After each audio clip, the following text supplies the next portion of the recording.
Hello students, आज हम एक और महत्वपूर्ण विषय पर चर्चा करते हैं जिसका नाम है लोकपाल एवं लोकायुक्त।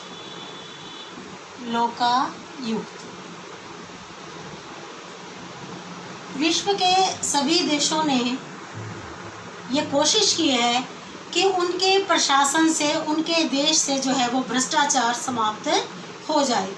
और लंबे समय से भ्रष्टाचार को समाप्त करने के लिए विश्व के देश, सभी देश कोई ना कोई आवश्यक कदम भी इसके लिए उठा रहे हैं।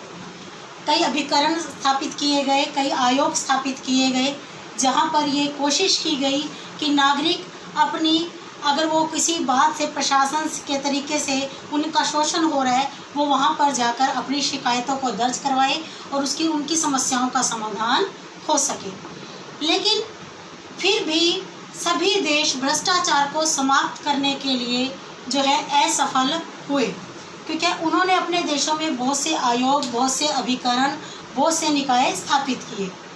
लेकिन जब ये भ्रष्टाचार ऐसे भी विश्व के सभी देशों से समाप्त नहीं हो पाया, तो सबसे पहले स्वीडन देश ने ओम्बुड्समैन जैसी संस्था को जो है अपने देश में भ्रष्टाचार को जो है समाप्त करने के लिए जो है स्थापित किया। भारत के अंदर ओम्बुड्समैन को लोकपाल कहा जाता है और ये संस्था सबसे पहले स्वीडन में अपनाई गई। ठीक है, स्वीडन ने इस संस्था को इसलिए अपनाया कि वो अपने देश से भ्रष्टाचार को समाप्त कर सके। ओम्बुड्समैन से ये आशा की गई कि वो ये देखे कि जिस भी व्यक्ति को सत्ता के अधीन जो है जो पद मिला है, वो व्यक्ति उस पद का दुरुपयोग ना करे, उसको मिले हुए कर्तव्यों का दुरुपयोग ना करे, वो भ्रष्ट तरीके से कार्य ना करे। ठीक है, और वो अपनी कार्य को पूरा करने के बाद अपनी एक रिपोर्ट जो है वो संसद के सामने पेश करे।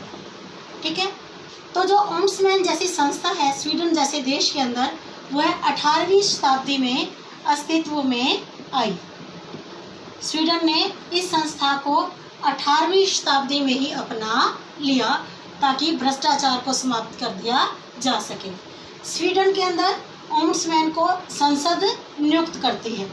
ठीक है, और संसद नियुक्त करते समय वहाँ के जो है प्रधानमंत्री उनकी सलाह से उसे नियुक्त करती है और वो देखती है कि भ्रष्टाचार को कैसे समाप्त किया जा सकता है। इसी बात को ध्यान में रखते हुए भारत जैसे देश ने भी इस संस्था को अपनाने के लिए, भ्रष्टाचार को समाप्त करने के लिए शिवजी देसाई की अध्यक्षता में, ठीक है, एक आयोग गठित किया जिसकी अध्यक्षता, ठीक है, श्री मोरारजी देसाई ने की। इस आयोग ने एक रिपोर्ट भारत सरकार को पेश की और उस रिपोर्ट के अंदर उसने भारतीय सरकार से कुछ सिफारिशें की। क्या सिफारिशें की? उसने ये सिफारिशें की कि कैसे जो है भ्रष्टाचार को भारत जैसे देश से समाप्त किया जा सकता है। उन सिफारिशों में, ठीक है, सबसे पहली सिफारिश उन्होंने भारत सरकार से क्या रखी कि सबसे पहली सिफारिश तो ये रखी कि भारत के अंदर इस ओम्बुड्समैन संस्था को लोकपाल और लोकायुक्त का नाम दिया जाए। ठीक है, दूसरी सिफारिश उन्होंने क्या की, इनकी जो समय सीमा है या कार्यकाल जो है वो 5 वर्ष रखा जाए। ठीक है, ताकि वो 5 वर्ष तक जब तक रहें वो अपने कार्यों को अच्छे प्रकार से मौजूदा सरकार के अंदर रहकर सही तरीके से बिना किसी दबाव के वो कर सके। ठीक है, दूसरी उन्होंने सिफारिशें क्या रखी कि जब भी लोकपाल और लोकायुक्त कार्य करें उनके ऊपर किसी भी प्रकार का राजनीतिक दबाव ना हो। तीसरी सिफारिश क्या रखी जब भी लोकपाल और लोकायुक्त चुना जाए, मौजूदा प्रधानमंत्री, मौजूदा राष्ट्रपति और विरोधी दल के नेता उसकी नियुक्ति के समय मौजूद रहे।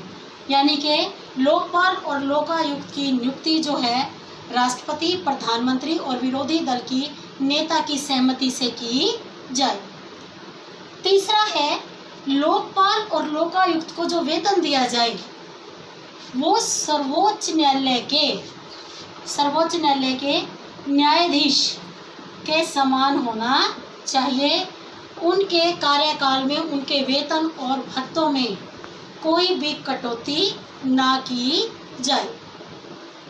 अगली सिफारिश इस आयोग ने भारत सरकार से की कि लोकपाल और लोकायुक्त जब भी किसी व्यक्ति के खिलाफ अपनी कोई कार्रवाई करे, ठीक है, उस कार्रवाई को गोपनीय रखा जाए, ठीक है, ताकि लोकपाल और लोकायुक्त जैसी संस्थाएं भारत देश से भ्रष्टाचार को समाप्त करने के लिए कार्य कर सकें।